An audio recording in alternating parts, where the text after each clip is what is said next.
All right, guys, today on the podcast, we're talking about how one music producer went from his bedroom making beats to being signed to Universal Records to helping all sorts of local businesses using his music and audio production skills.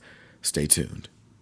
You are now listening to the Music Business Dreams podcast, brought to you by KDMR Music. All right, guys. So, like I said, we've got a pretty special show planned for you today. We're talking to music producer Koncept Beats. But before we get into that, I just want to say thank you to everyone for checking out last week's episode featuring Nance.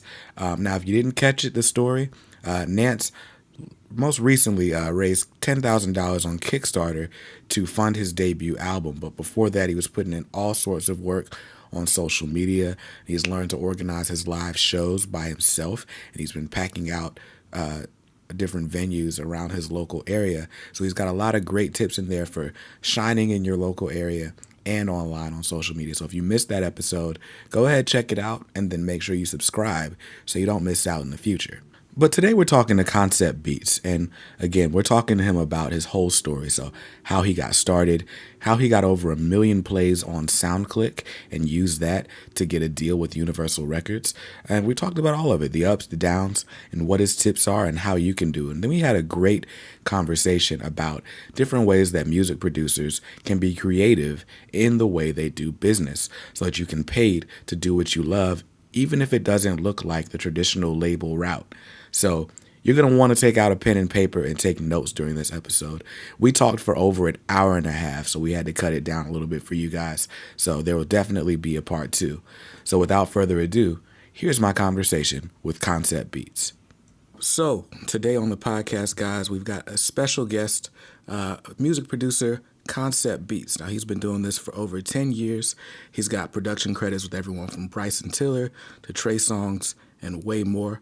So welcome to the Music Business Dreams podcast, Mr. Koncept Beats. Yo, what's up, guys? So thanks again for, agreeing to do this interview. Yeah, For man. those of you guys who don't know, I know Koncept from a little while back. It's funny. It's a funny story. So I used to rap, and I used to go on SoundClick and download these beats, and this guy had this tag. It was, "What is music without a concept?" So then, fast forward a couple years later, I go to college, and everybody's telling me about this music producer on campus. So we meet, and I realize it's him. And so that's how Koncept and I met each other, and he's been doing it since, like 2006, 2007? Yeah, 2007 started like pretty much this summer going into senior year of high school.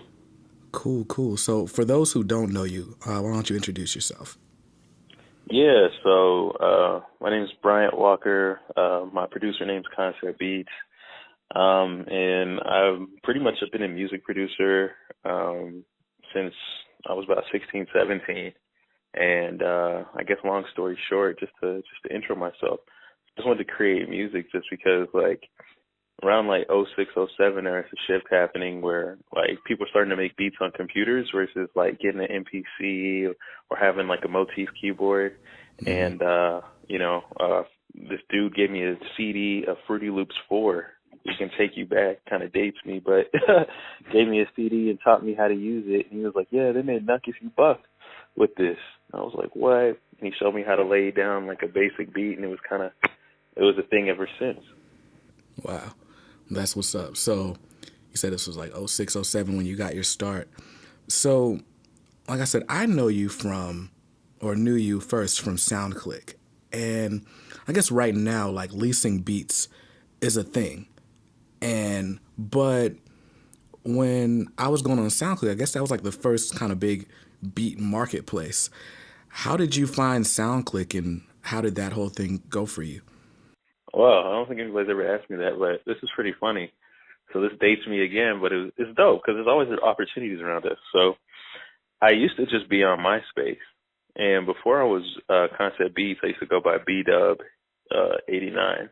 Yeah, real creative. but I had a MySpace page, and there's this dude. I don't know the dude's name, but he was a dope producer. And back on MySpace, he used to have like a little playlist of your music, and he would put his beats on there. and he would have links to his beats, but they'd be on Soundclick.com. I was like, Soundclick, what's that? So I go to it, and I find out it's like a website for artists. But then they had this like beats and instrumentals section, and I went there, and they had a chart board, and I was like, yo, like I would listen to like, it was their kind of billboard for producers, and I just listened to the best producers on Soundclick, and really got my start going to the forums and doing pretty much beat battles in the forums. And as far as Soundclick is concerned, and then I met, one of my mentors, his name is Epic Beats or Epic the Dine, and we started working together, and it kind of like went from there as far as building the whole Koncept Beats brand. Okay, cool. So I know at one point you told me you were making like $30,000 a year. Was this just off leasing beats? Yeah. I was leasing beats, and then I worked with this guy who he did hooks. It was real big. Like we had first started because like T-Pain was really hot, and he sounded like T-Pain, and he would do hooks over my beats, and I would sell beats. Like back then, you could only do like beat. It was like the internet was real savage looking. If you kind of look at like MySpace versus like social media platforms now, you know what I'm saying? Soundclick was the same. So like, I made my own website because you could make your own custom website on Soundclick. But it was pretty ghetto. Like I had a link to PayPal, and it would say like $25 leases, and then it was like contact me for exclusives. And I would make money off of leases, so it would be like $25 a lease. And then I would sell beats for like between $300 and $500 exclusively. You know what I mean? But what I did, not a lot of people know this, but I actually created, you'll see them now where people call them like a premium lease. It was actually the middle option. So basically, it's like you track out the beat, but I still own it, but it's only $100. And because people every time will always call me and tell me like, "Yo, I got a beat, but it's only 100, or I want this beat." I'll tell them like, "Here's the exclusive price." Like, but I need the track out. I don't want the basic beat like lease. I don't want the MP3. And I was like, "Well, how about a premium lease for $100?" And then that's how that started. So I made a lot of money on premium leases. And then sometimes I would sell exclusives too. But yeah, that was like my first passive income hustle. Okay, so leasing beats. Let's talk about this concept. So for those of you guys who don't know, right now there's this kind of it's not even small at this point. It's a huge like sub-industry of the music business, mostly for like rappers and urban music, but it's expanded beyond that where you can buy an instrumental. But to get beats, you're paying, $500, $1,000. And typically once you buy a beat, that beat is yours for whatever project you decide to use it on. And then, you might pay the producer royalties after that. But there's this other thing called leasing, where you get to use the beat, the producer still owns it. And depending on the terms, you can either use it for a certain number of tracks or you can sell a certain number of copies. But long story short, if somebody decides to come behind you and buy that beat, now you don't have the rights to the beat or maybe even the song that you made with that beat anymore.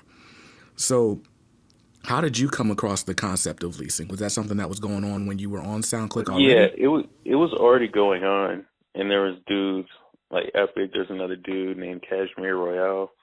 There's another dude on there named VTZ. They were all leasing beats, and I'll go on the forum and be like, "How much y'all making?" And it's like, "Dude, I made $250 today." Like, just leasing beats you already made? Like, yeah. I was like, that's crazy. And like back then, it was like you would give out free beats with your tag on it, and you tag it every like 10 seconds. So the artist could try it out, make sure the tag was live, and they pay you to get the tag taken off and to use it for their album, for so many copies, so to speak. And then, they test it out, they'd lease it, and then once they got a good vibe, like what would happen is most of the time people would lease the beat from me. It was hot. And then they play it at a club. They do it as a show in a club or something like that and all that type of stuff. And then they come back and want to buy the exclusives. So it was a really good model to like kind of get people to sample out your work, and then they'll end up coming back wanting to buy the more expensive exclusives once they saw the results. Okay.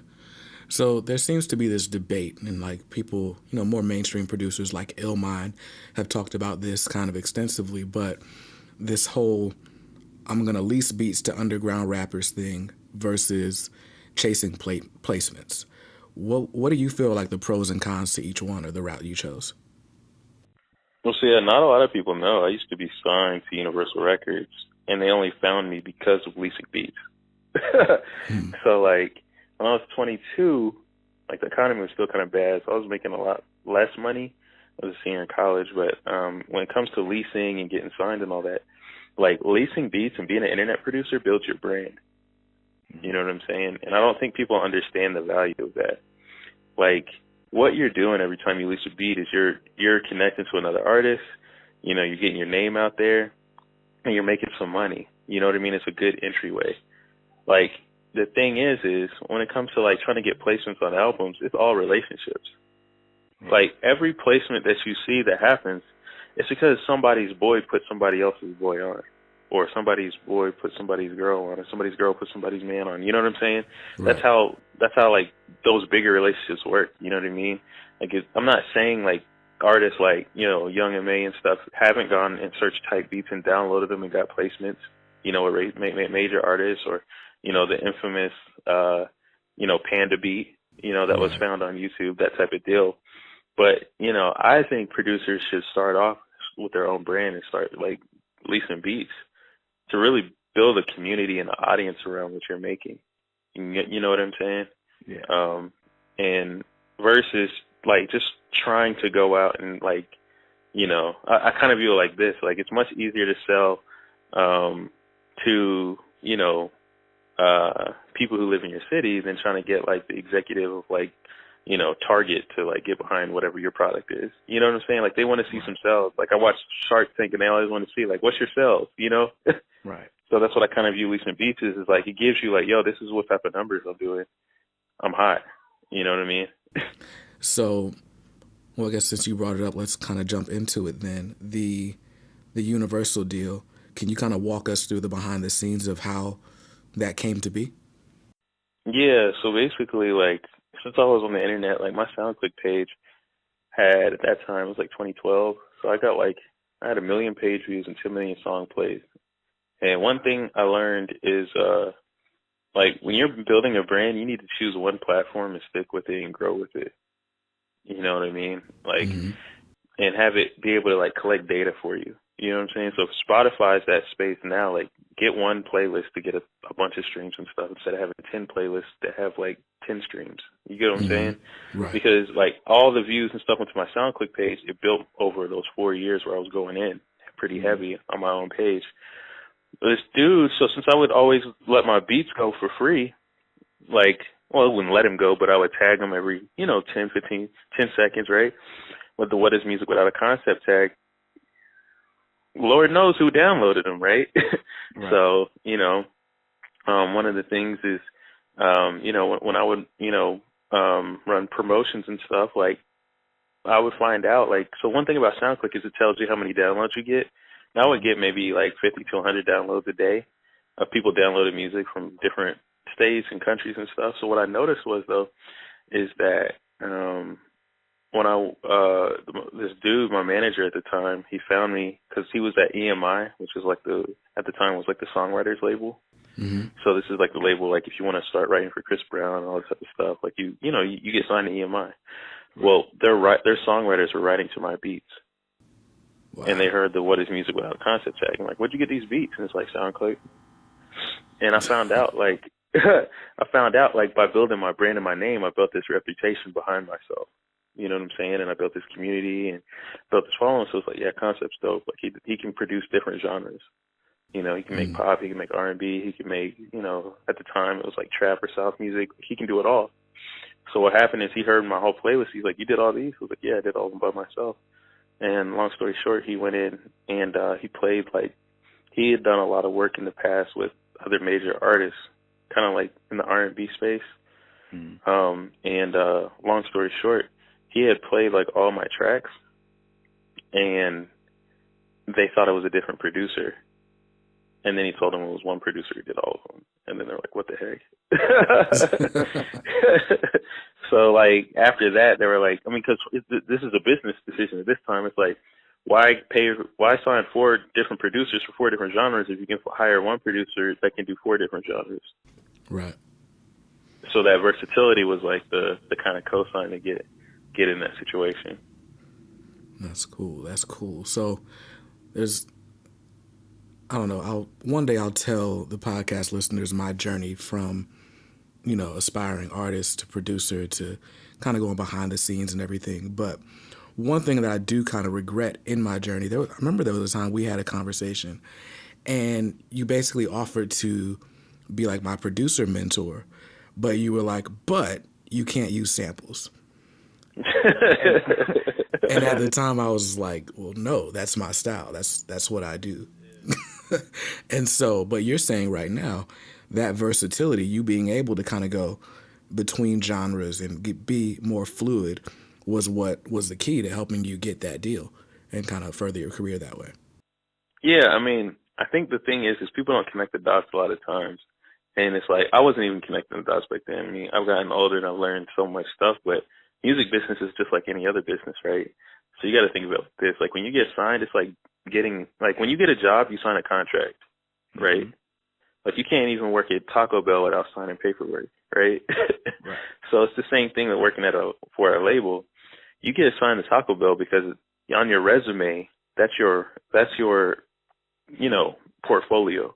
I've done this, I've done that, I work with these people, you know what I'm saying? Right. And the thing is like the only reason like you really get signed is there's only 2 reasons. It's either you get results or you get a cosign. That's it. Right? So like when I was telling you about samples, I was telling you that because it's like from a business perspective, it's so much easier if you can make sample worthy music or music that an artist like a J. Cole could bang with or something like that. But say you work with live musicians or something, or say you use one of these websites that'll have like cleared samples, you know what I mean, that you get to work with, like, because it's not the samples of it, it's just like the clearing of the samples. Like I'm thinking during Forest Hill Drive, like J. Cole was complaining about it a little bit, you know what I mean? Like we had to fight to clear these samples and blah, blah, blah. And I was like, if you can eliminate headaches for other people, you can get them results. You know what I'm saying? Right. And for most producers coming up, if you're not, like, a lot of dudes know how to make beats.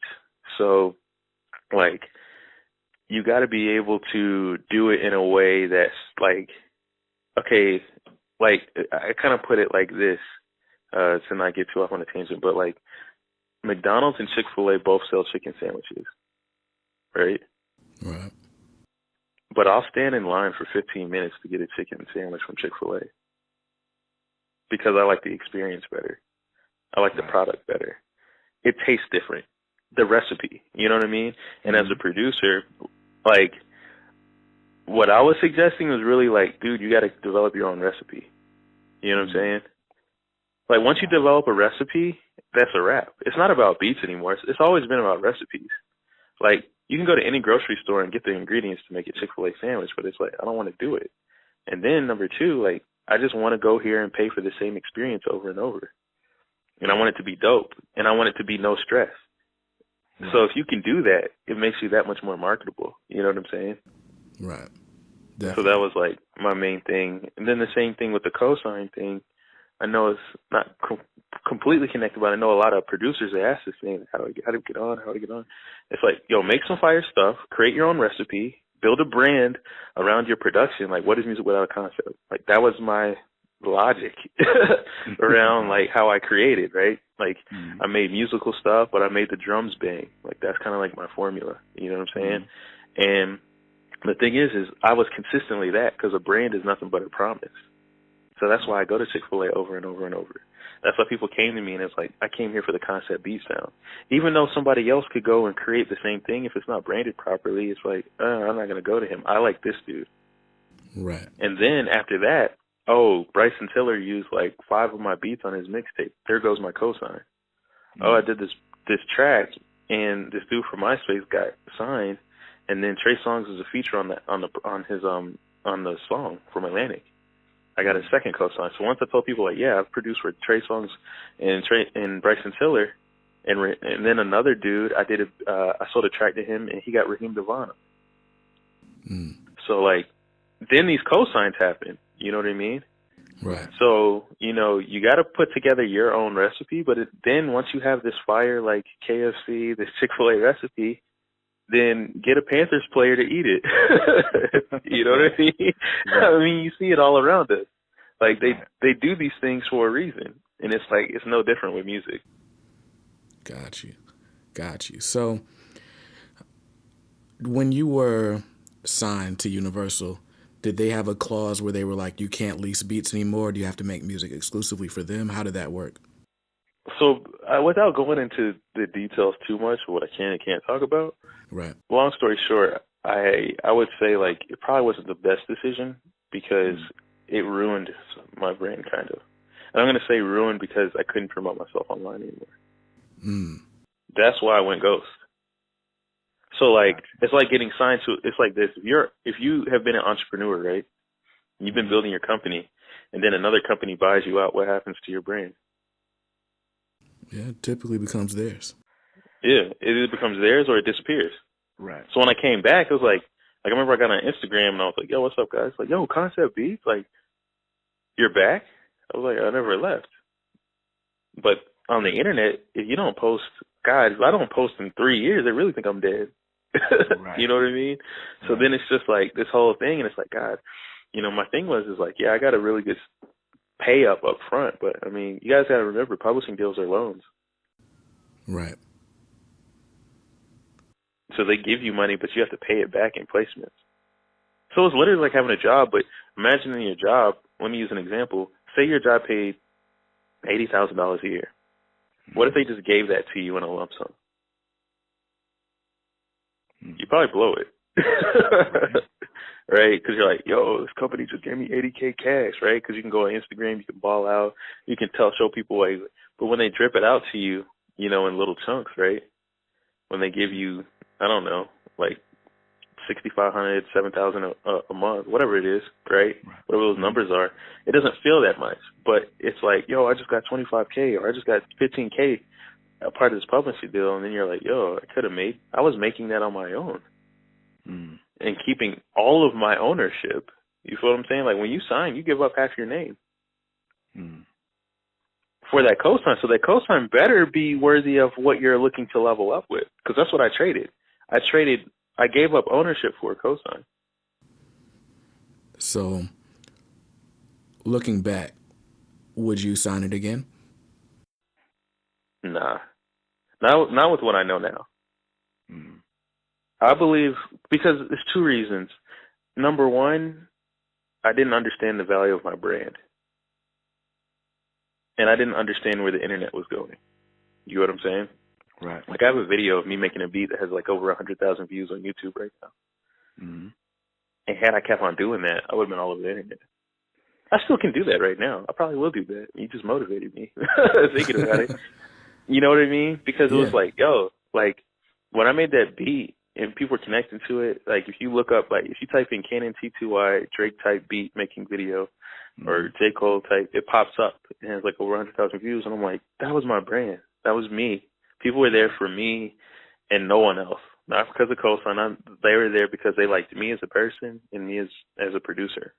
Right. And I gave that up to go be under somebody else's umbrella where I was just a number. You get what I'm saying?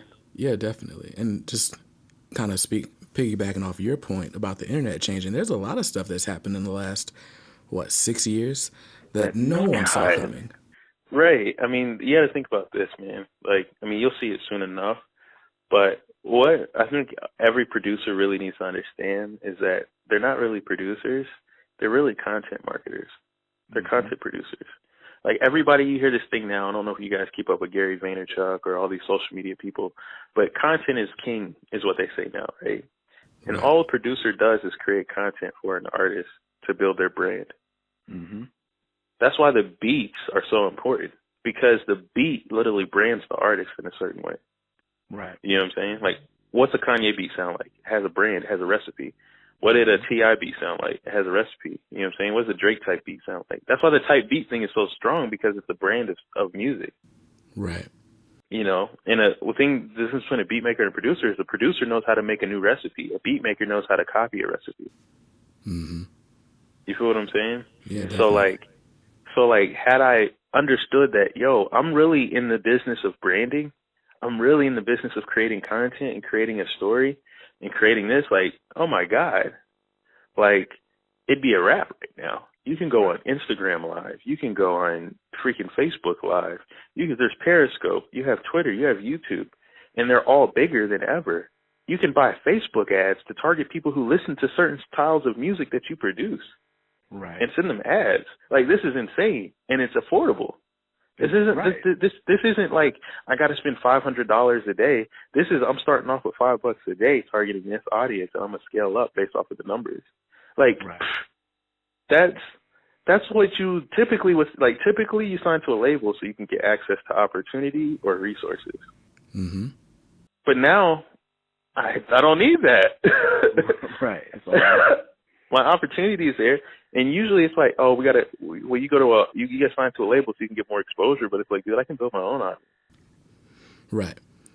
Right. There's another guest on the podcast. Her name is Sarah the Instrumentalist, and she's got a YouTube channel. I think she's somewhere between 7,000 and 8,000 subscribers right now. But she puts up a video twice a week, and she's been leveraging that to get sponsorships. So she's getting new gear. She's working with all these different brands. So it's like, I mean, the average producer is not working a full-time job can make how many beats a day? Like, what would you say your peak was? I could probably make, like, in a session, I might make 3 or 4 if I'm like, and I'm talking about, like, get them to a good space. Might not be mixed and mastered and all that, but it's like, that was dope. You know what I'm saying? Like, we're going to cook up for 2 hours type deal. Right. So you'll sit at the desk for 2-3 hours, and flesh out 3 or 4 solid ideas that you can come back to and say, all right, let me finish this up. And so Sarah, she'll do, who knows how many beats she's making in a week, but only one of them's going up on her YouTube channel. She'll save like 12 of those, put them aside, and make a beat tape out of them. Now that's on Spotify. And then the rest of the time, she's just promoting herself or just making other beats and keeping them in the stash. And so it's like, with the internet and with all the tools that we have available now, like even this podcast interview, right? Mm-hmm. Once we're done talking, I'm going to export this, of course, to the main podcast. That'll be like an hour long. There'll be 3 or 4 different clips where I take your voice and export something that you said that was a good insight. That's 3 little miniature Instagram videos, right? Yeah. There's going to be a video on the YouTube channel, which is the podcast with a little visualizer. So it'll be playing there, right? That helps your watch time.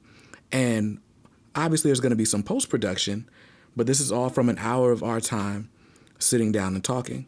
And so it's like people talk about how difficult it is to create content. And it's like, it's not. And you're not always creating. Sometimes you're just repurposing things. Yeah. I think the biggest thing is, oh, no, you can go. Oh, yeah, I was just going to say, like, I think the way, like, if music producers knew now, like you said, the value of content, but then also understood just what a gold mine they're sitting on, and not like some get-rich-quick scheme, but literally everything that you make is an opportunity for you to either reach more people, make more money, or both, right? So if you treat everything you do like an investment, you'll realize, wow, I have a lot of chances to succeed. Well, it's like this. Think about this. This is how I view content. And, like, I guess to even provide context now, like, I own my own media and marketing company. So I got heavy into digital marketing and all that. So I do, like, when I couldn't promote Koncept Beats, I started getting into video production. And I do, like, really dope, like, engaging, like, business videos and stuff for brands and stuff like that now.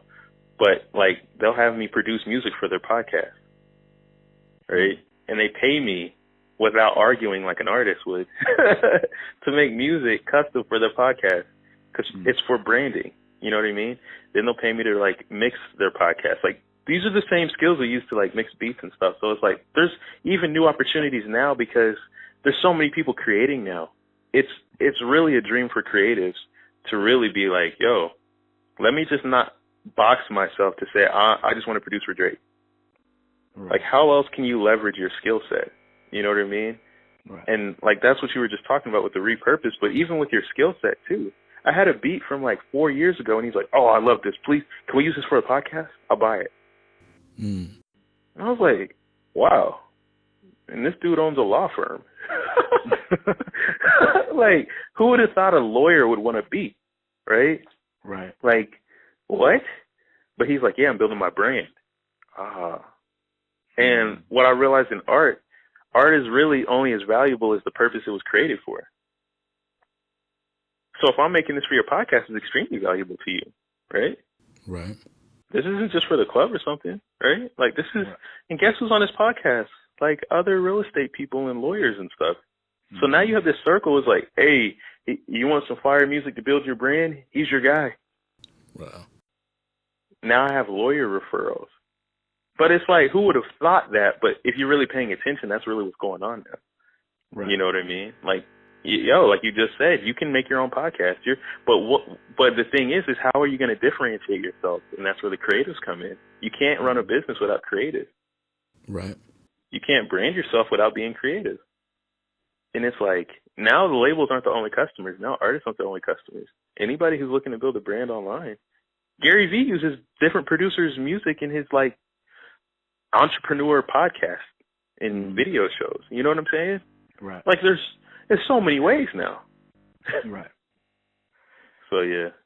So a big theme on this podcast is, there's more than one way to skin a cat, right? I mean, it's called Music Business Dreams. And yeah, some of the people that we profile are, very heavy in the traditional music business, right? They may be signed to a label. They might be someone's publicist, whatever, right? But there's a lot more opportunities that I want to highlight outside of the traditional industry. And to the point that you're making, like, you can sell beats to a lawyer. But I have to ask, how do you feel creatively fulfilled when you're making music for that purpose as opposed to, I don't know, let's say a beat for Trey Songz? It's a different energy. Because you have to remember, like, when you create something, it's a service for other people who don't know how to be creative in your space. So, like, typically somebody chooses you because you make what they wish they could make. You know what I'm saying? Mm-hmm. So, like, we're working with a song. Like, I love producing songs, right? Because there's, like, a fulfillment there, right? Like, that's, like, kind of like, that's just pure art. You know what I mean? Mm-hmm. But at the same time, like, when you're working with a lawyer, like, this dude is, like, actually funny. Like, we're basically making, like, a radio show for him. Mm. So there's music and stuff. It's a different dynamic. You feel what I'm saying? Right. Like, it's a different type of fulfillment. It's like, dude, I'm helping him grow his business and his brand. And he's investing in creatives, and he's depending on creatives to help him take his brand to the next level. So it's, I'm helping other people who are like me build trust in this industry that's probably never seen this as an opportunity to work with us. And number two, has never valued us. Mm-hmm. You know what I mean? So it's a different type of fulfillment. And then number two, like, you kind of come into the position as the advisor on how you should do things. You know what I mean? Like, when I'm working with, like, a business to do, like, music for a podcast or something like that, like, they're asking me, what should we do? How should we set it up? Oh, do you know any singers or something like that? I'm giving songwriters who's like, hey, you trying to make some extra money? Like, this dude wants you to sing this. It's $200. He just wants you to sing a drop. Mm. You already have a mic. You already have the vocal skills. He just wants to sing this little jingle for you. Wow. You get what I'm saying? Hey, just email it to me. Oh, sweet. Cool. Like, it's a different dynamic because it's like, it's growing his business. And there's some things you can do just like the music industry, such as doing equity share. Mm. So, like, hey, if you pay me this much for the content, like, I'm going to produce it for you, and then I own 10% of sponsorships or something like that, or 40% of sponsorships. Gotcha. Now, you only get that. We know about split sheets and stuff, but it's like, why not, right? Right. Now it's like, like, I have this big philosophy, like, creative people are great at being creative, but they suck at being creative when it comes to business. Mm.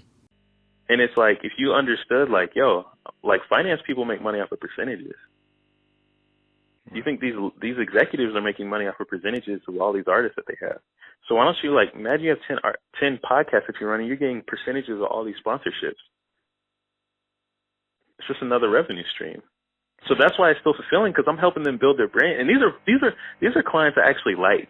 Like, I'm not doing it just because it's like a lawyer. It's like I'm doing it because, like, there's one guy I'm gonna be working with. He built tiny house communities for people in Charlotte, and he's doing a podcast.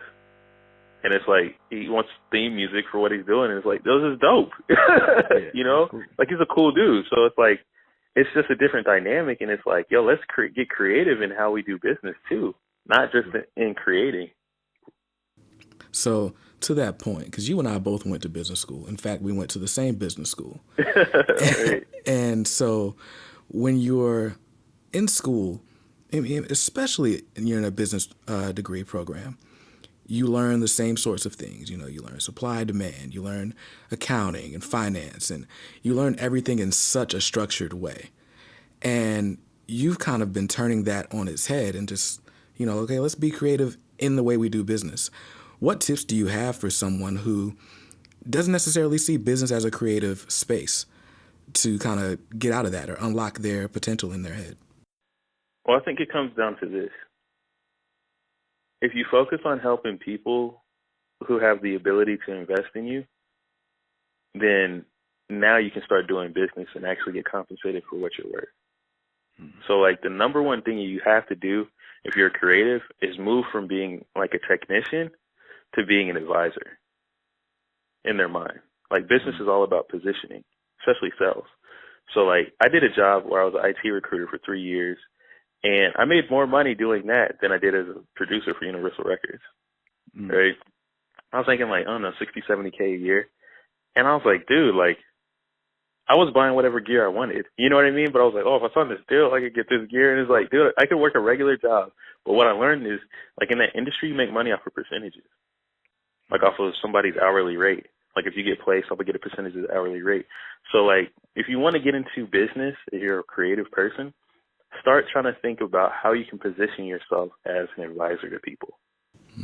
Like, people work with Pharrell not because he makes dope beats, it's because he's gonna give them a creative structure for how this project or this single should go.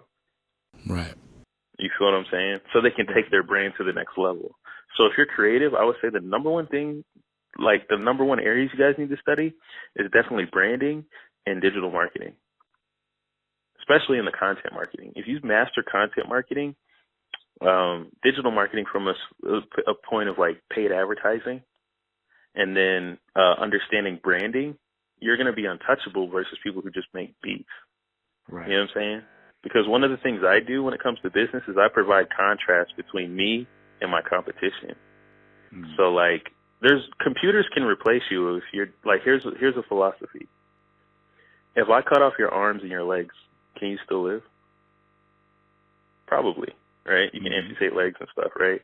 Right. But if I cut off your head, you're dead. True. Right? So until you're respected for being a mind instead of arms and legs and stuff you can do, you'll never get compensated the way you want. You know what I'm saying? Think about, like, so when you come into a business and it's like, oh, yeah, dude, like, I understand your business. So number one thing, like, I had to understand how the person who I'm trying to get money from makes money. Right? So if you go in understanding, like, dude, I understand that your top clientele is buyers and sellers if it's a real estate person, right? So what if we made a podcast and it was customized, or we did we had music themed on buying and selling, right? And we took different questions and we chopped up those questions and made them into songs or something to help people, like, get in it, to help in, I got statistical data of the power of music and memorizing things. Like, people are 10 times more likely to remember your message if you put it in song form. It's going to get more shares when it's something relevant to what their situation is. So, like, let's make like, Wendy's literally just made a mixtape and put it on Spotify. And it wasn't bad either. Right. Wendy's, somebody produced an album for Wendy's. Right? Somebody understood this is about marketing and branding. And guess what? It went viral because it's like, Wendy's did a mixtape? What? Right? So imagine you do something for a lawyer and you have this mixtape of buyer and seller questions and concerns and all that, right? It doesn't have to be the best song, but you could sound like Future on it, right? You make this, and then they play it at, like, their real estate trade show. Right. Guess who they're going to remember when those people go home? The dude who had his own mixtape. Right. The real estate. You know what I mean? Mixtape. It's the real estate mixtape. Like, that's branding, right? Yeah. So imagine you're positioning yourself to say, like, yo, I make music for entrepreneurs. Right. Like, because now you understand what you're really creating. Nobody cares. Like, think about this, dude. Do you know what's in the chicken sandwiches and stuff that we eat? I probably don't want to know. Right? But a lot of times creatives, they try to sell based off of like, oh, I use this gear and I use this compressor and I use this and I use, like, nobody cares, dude. Right. When I go to McDonald's, or not even McDonald's, I don't want to go there, but like if I go to Chick-fil-A and I get a salad, it's like, oh, I want it. I trust that you guys know what you're talking about. It looks healthy. I'm gonna buy it. Right. Right. So you got to position yourself. Yeah, you have to just have a turnkey solution. Are you looking to build your brand and stand out and have people, like, why do people pay for music? Because it has an emotional connection and it helps people remember messages. Right. That's why, like, brands will play rappers to, like, name drop a certain brand of, like, gold chains or clothing. You know what I mean? Mm-hmm. Like, you can't tell me Versace wasn't stuck in your head when Migos did it. Yeah, definitely. So imagine you start doing that for other companies. They've been doing it for years, but the jingles suck because they're not producers, you know? Right. Right. It's just some local guy going, come on down to Jeffreystown, you know? Right. But imagine you had like a fire track that you made for like Jeffrey Dodge and it sounded like, I don't know, future based or like boom bap. Like, it would stick out. Right. Yeah, and I mean, there's music. I don't know why we don't talk about these opportunities, right? But I mean, you're watching TV. Like, there's that Honey Nut Cheerios commercial right now where the dude sounds just like Chance the Rapper, but he's not Chance the Rapper. Yeah. Right. And he's if he knows his paperwork, he's probably getting a deal off of that. Right. If he did it right, he's getting paid every time that commercial comes on TV. Right. Same thing with Instagram, right? You seen like dude, the Suede the Remix guy? Yeah. On right? He remixes memes or life moments that happen in sport. He remixes current events. Mm-hmm. And makes people laugh and then builds an audience around it, and then he probably gets paid for sponsorships and stuff because he built an audience around remixing current events. Right. And I mean, if you're a creative, there has not been a better time to be a creative in history than right now. Like, seriously, it's not like I can only fathom where it's going to go too. Like, we're really in the era of build your brand up. Everybody wants to build a brand. Everybody I know is trying to build a brand. Right. I'm pretty sure you got a lot of friends who's like, yeah, I'm trying to build this website, this podcast, or I'm trying to build this thing, right? How do you stand out though? Right? Yeah. That's why, like, I give you this perfect example. If you want to get going really deep in the business, there's graphic designers, right? Mm-hmm. And then there's people who are user experience designers. User experience designers get paid way more than graphic designers. Mm-hmm. User experience designers know graphic design, but they also understand how to create a website with the customer's user experience at the focus.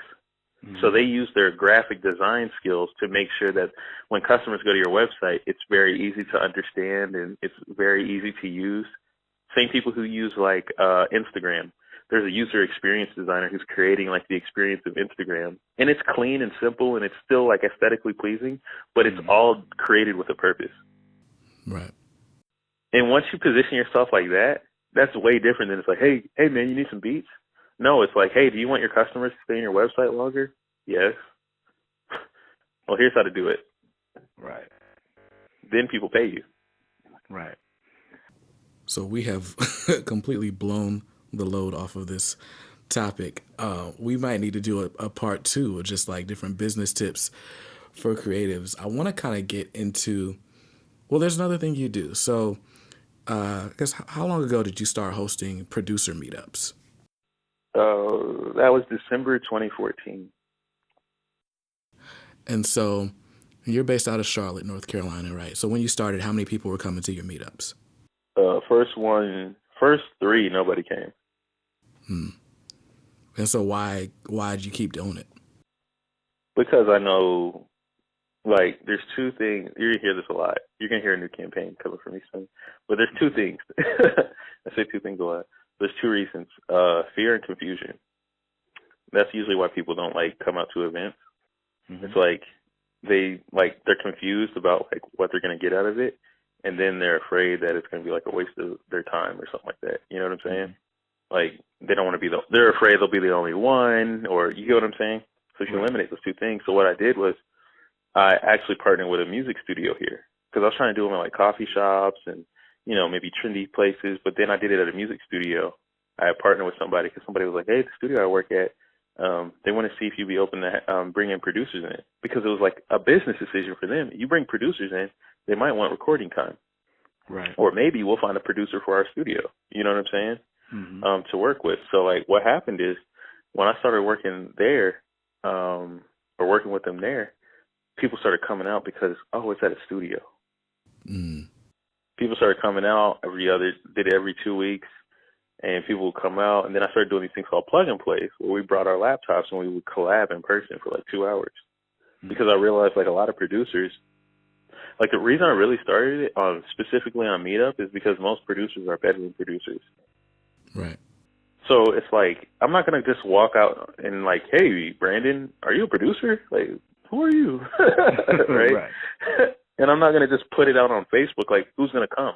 But Meetup, people sign up on Meetup to start going to events, and then you choose Meetups based off of your interests. So then Meetup starts recommending, hey, I heard you're into music and music production. Did you know about the Charlotte Music Production Meetup? Oh, that looks dope. And then they come out. You know what I mean? Mm-hmm. Then after that, I had a really big one, and I took pictures and I made a video of the plug and play. And video was huge because people got to see the experience. It was like NPCs and, you know, machines, and people were using FL. Everybody's using all these different genres. And it's like you come, you work on your music. We talk about different plugins and stuff.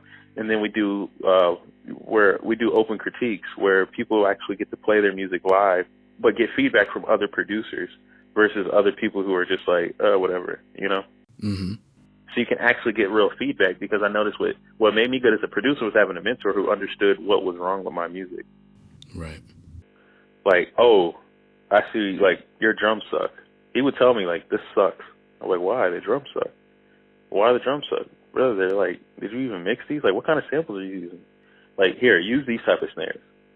Or use this type of kick. He would provide constructive feedback, criticism, and I was able to grow because I started understanding why things suck. But you don't get that when you're just playing beats for your friends and like, oh yeah, that's lit, bro. Right. And then it doesn't really go anywhere. Like, hey, I want to learn how to sidechain, or I want to learn how to mix my drums better. Or you're not going to get that from just casual people who don't really understand anything about production. Right. And there's definitely value in, you know, being around like-minded individuals. And I think that's something that's definitely been lost in the social media age, where, you know, everyone is their own brand and everyone's like a little island. It's like, don't come to my territory. Well, that was really the issue that, like, I noticed trying to work with people in studios and stuff in Charlotte was this big cliquey thing. Like, hey, can I work? Like, well, you trying to pay? I'm like, well, okay. Like, I'm just trying to vibe and connect and build. It was like, nah. Like, but I understood, like, he has a business to run. Right. But this studio was cool because they were just like, well, we're trying to be a part of the creative community, and this kind of solidifies us as a part of the creative community by having this meetup here. And then my perspective is, if we build a community here, maybe we can get some sponsorships from like Guitar Center and stuff, Right. locally. Because it's like, dude, there's like 200 producers signed up in the meetup. Wow. You know what I mean? These are 200 producers, either beginners. And the thing I have it set up is, have you ever heard of Slack? Yeah. Yeah, so we have a Slack. So if you don't know what Slack is basically like AOL Instant Messenger on steroids. Mm-hmm. So you can so basically we have the Charlotte Music Production Meetup, but then we have different channels based off of where you're at in your career. So it's like, you need beginner tips, go to the beginner channel. You need advanced stuff, go to the advanced channel. If you're looking for gear tips or plug-in tips, go to this channel. If you want to talk about your beat that you just dropped or new projects, talk in this channel. So all these ideas and all these things that we talk about as producers is all segmented, so we can still keep conversation even when we're not meeting on off weeks. Nice. So it's like, it's pretty dope.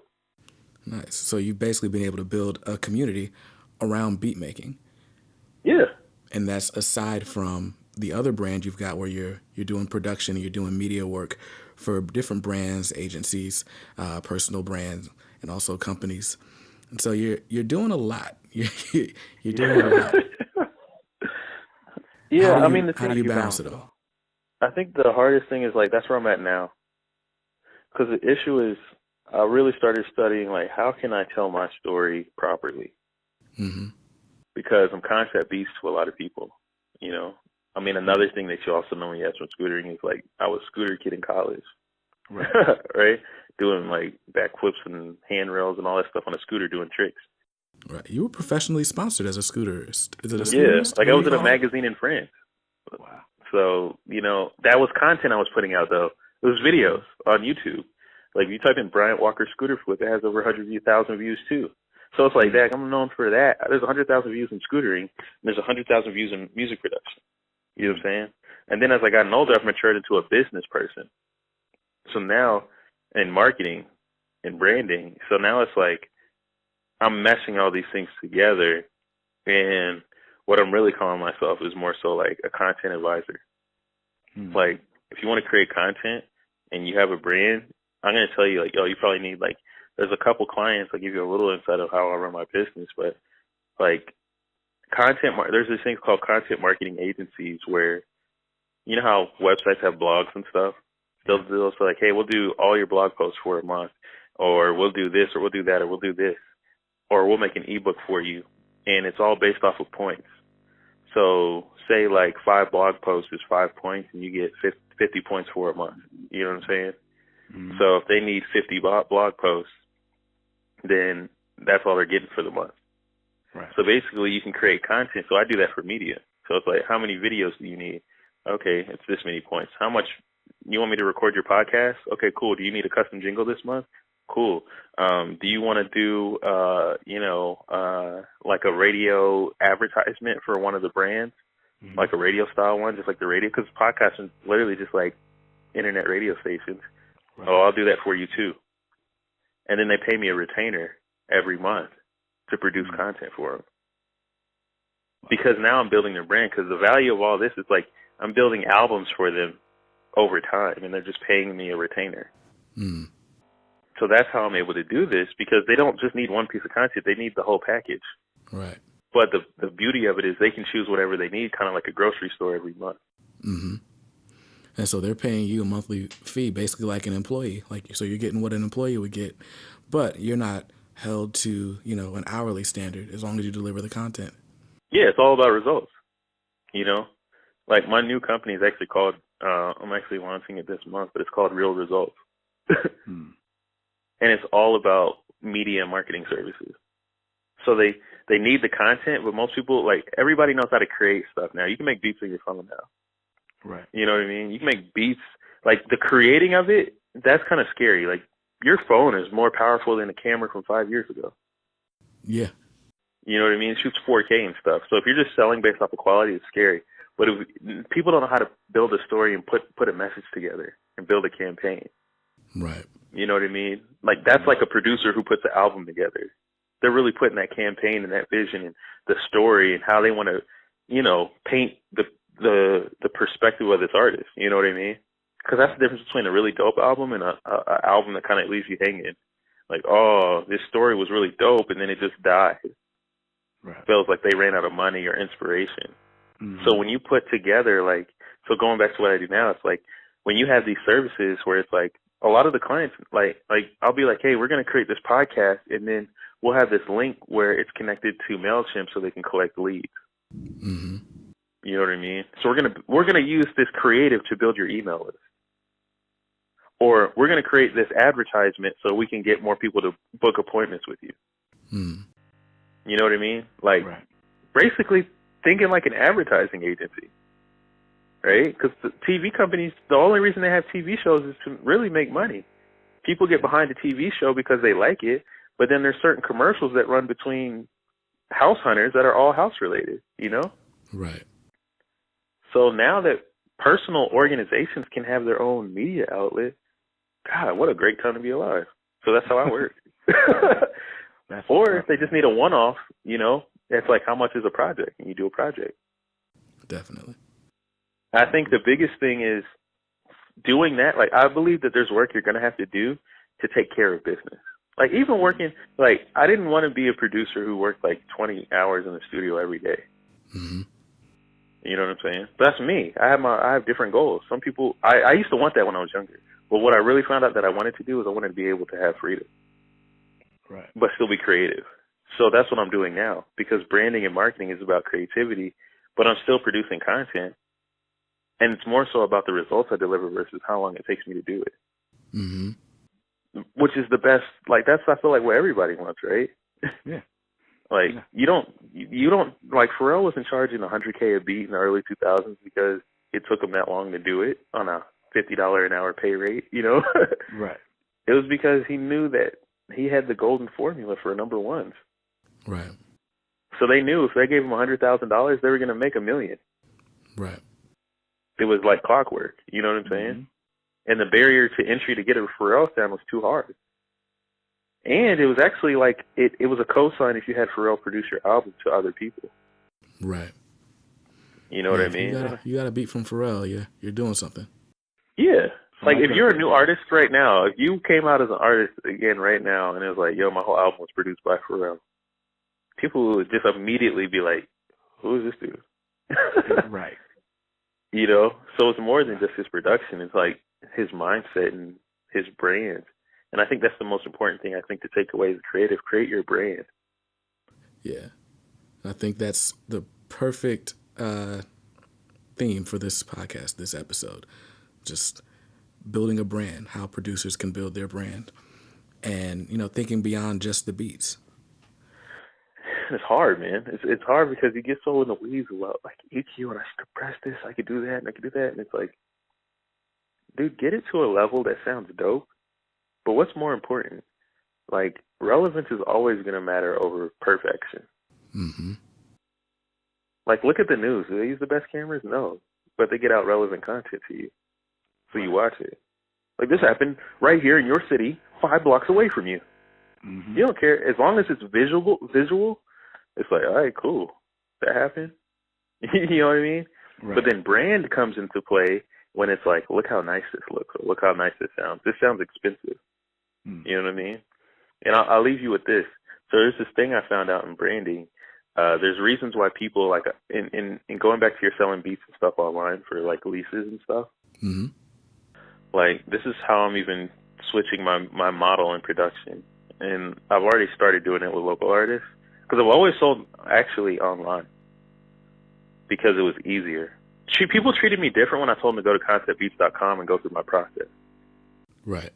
Versus, yeah, bro, Bryant makes fire beats. How much a beat? I'm not going to pay you that, dog. But when you have, it's like, you would steal stuff if Walmart didn't say you had to pay for it, and there was security and cameras and all that. You know what I mean? Right. It feels bigger than you. So having that website and having that payment system, and it's like you treat everybody the same, and here's my prices, go through that, it's either you take it or leave it. Mm-hmm. That's what made people have that, like, respect for what I did. So I will say this, if you want to do bigger projects, start branding yourself in a certain light where you're the answer to their certain pain points. So, like, a lot of times people say, like, how much is the beat? But they don't ask the questions. And this is something I do in my business now. In order to work with me, you have to fill out a client discovery form. Mm-hmm. And basically all that it just means, like, hey, what's your name? You know, what's your background? What's your company do? You know, what are your goals for advertising short-term and long-term? You know, what was your recent experience working with producers? What were you looking to get out of it? You know, and what's your budget? Is it in this space, or this space? And then how soon are you willing to start? Because when you go to a doctor, you don't think of an hourly rate. You go to them based on the value, and doctors do the same thing. Right. You got to fill out a form, and they get you give all this information to them, right? Mm-hmm. And then they say, oh, I don't think you're a good fit for us. It's a whole different positioning versus, like, hey, I'm the best doctor. I'm the cheapest in town. Buy one, get 8 free. It's like, dude, I would not go to that doctor. You know? But if you position yourself as, like, yo, he really understands music and getting messages across, and his music is dope, and he can really create my sound. Right. But you got to fill out this form to get there. You know what I'm saying? Right. Like, start doing that. Find a niche that you like producing in and start doing that type of stuff. It's a whole different ballgame. And then it's like, yo, I lease these beats over here. That's for the public. But if you really want to work with me and you want me to produce, you got to fill out this discovery form. Right. Then we can go through our process. You know what I'm saying? And Definitely. yeah. So we are starting to run out of time. So I'm going to ask two quick questions, and then Cool. so you've been talking a lot about branding and kind of building yourself up as a business and thinking beyond just the creative aspect, or being creative in more ways than just the creative job that you do. What would you say is the number one resource that you would give to someone who's aspiring to be you, and to help them go further along that journey? So there's two things you can do for free if you want to learn more about this whole branding and content thing. There's a website called HubSpot.com. It's HUBSPOT. Mm-hmm. They have free training on marketing. So they have like a content marketing course. They have they have email marketing. And you get a certification, and you can like add it to your LinkedIn if you want to do that. But go through that. It's like 4 or 5 hours of training. It's free, but it'll teach you all the fundamentals that you need to know.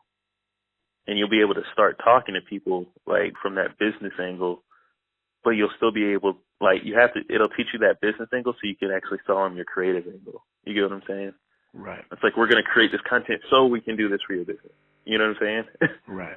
So we can do this, or, that thing. And then there's another website called lynda.com, which I believe is free college if you live in the right city. So it's LYNDA.com. Like certain big cities, it's free. Your tax money goes and pays for it. So in Charlotte, lynda.com is free if you live in Mecklenburg County. Wow. I know in Houston, lynda.com is free. And usually, like, lynda.com, if people don't know about it, it's professional development company owned by LinkedIn. Mm-hmm. And LinkedIn is owned by Microsoft, so it's super legit. But basically, you can learn how to produce music on there. It has music business on there, music law on there, music production. You can literally type in how to mix a pop song, and it's going to show you how to use Waves plugins, step by step how to do it. And then they give you the files that you can actually practice with. Wow. And it's all videos, and you can take notes and stuff on it, and you can make your own curriculum. But you can learn marketing on there too. And they have these things called career paths where you can try out different career paths. So it's like, oh, I want to be a content marketer, and it's like an 18-hour course, and you can literally do an 18-hour course if you want to learn how to do content marketing. And then when you finish, you get a certification that you can add to your profile. Wow. On LinkedIn. So it's like, when you start working with business owners, and they see you have all these certifications and stuff, but what's even better is, like, they even have stuff on how to sell and how to negotiate. So. Right. So it's not just the certifications on, to give you the skills for other people to see, but then it's skills to help you market the new skills that you just learned to other people. So you said that's lynda.com, LYNDA? Yeah, LYNDA.com.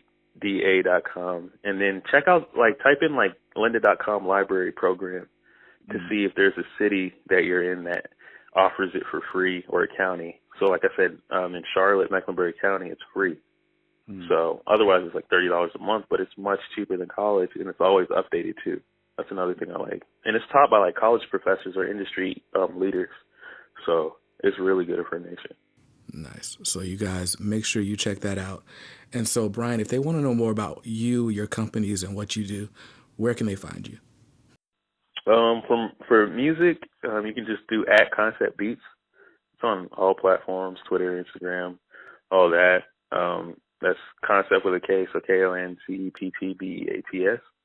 And then if you want to learn more about the more business side and what I'm doing just with the marketing and content and all that, you can follow me on Instagram at Bryant E. Walker. And that's Bryant like Kobe. So BRYANT E. Walker. Nice. Well, thanks again, Bryant, for being on the podcast. It was great talking to you, and I'm sure this will be one of the more popular episodes. We went over by 15 minutes, but this is packed with great content. So I appreciate it, man. Yeah, thanks, man. And I love what you're doing. And I'm gonna definitely scream your name to everybody, because this is dope. I really appreciate what you're doing for the culture. Oh, no problem, man. I appreciate your appreciation. All right, cool. Yes. So there was my episode or my interview with Concept Beats. An amazing conversation. He opened my eyes to a lot of things. And I know there's a lot in that interview that a lot of you are going to be really excited about. A lot of tips that you guys can take home and apply right now to your careers. So let's really get creative about the way we do business and make sure that we're not just, we're not closing ourselves up to opportunities, just trying to do things and feel like we're doing things bigger than we actually are. Let's make real music. Let's make real money with